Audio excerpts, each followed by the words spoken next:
The Nevada desert stretched out before me. I gripped the steering wheel. Route 67 was just a ribbon of cracked asphalt. Dust devils danced in the distance. I was alone. My name is Mara. I'm an investigator, and I was searching for a missing scientist. Dr. Lewis had vanished weeks ago. He was studying strange sounds deep within the earth, sounds no one had heard before. His last known location was somewhere along this desolate road.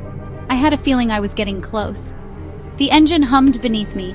The sun beat down on the car. My water bottle was almost empty. I reached into my bag for my map. It was worn and creased just like the face of the desert. I marked my location with a pen. The silence was broken only by the crunch of tires on gravel. I pushed on, determined to find out what happened to Dr. Lewis.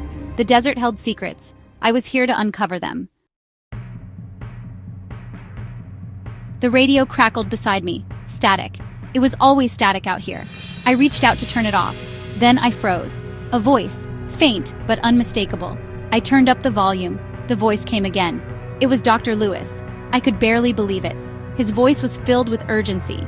He was talking about his research. Then the static swallowed his words. I fumbled for my recording equipment. I had to capture that sound. My hands were shaking. I managed to connect a microphone to the radio. I hit record. The static continued. I listened intently, hoping for another word. Any clue. My heart was pounding. What happened to Dr. Lewis? Was he in danger? I had to find out. The sun dipped below the horizon. The sky turned a fiery orange. The desert was beautiful. It was also deadly. I pulled the car over. I needed to stretch my legs, and I needed to think. I stepped out into the cool evening air. The silence was almost deafening. It was broken only by the sound of the wind whistling through the canyons. I felt very small and very alone. I checked my compass. It was spinning wildly. That wasn't right. I looked around for any magnetic interference. There was nothing. Then I saw it. A glint of metal in the cliff face. I walked towards the cliff. My heart was racing. As I got closer, I saw it was a door. A metal door set into the rock. It looked old, and it was slightly ajar. I hesitated at the entrance. What was behind this door? Was it connected to Dr. Lewis?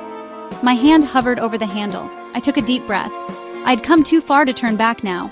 I pushed the door open. It creaked ominously. The air inside was stale and cold. It smelled like dust and something else.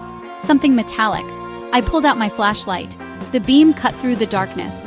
The corridor was narrow and dark. The walls were rough-hewn rock. It looked like it had been carved by hand. A long time ago. I took a step inside, then another. The door swung shut behind me. The sound echoed through the passage. I was trapped. Or was I? I was now inside. Inside the mystery. And I was determined to find out the truth. Whatever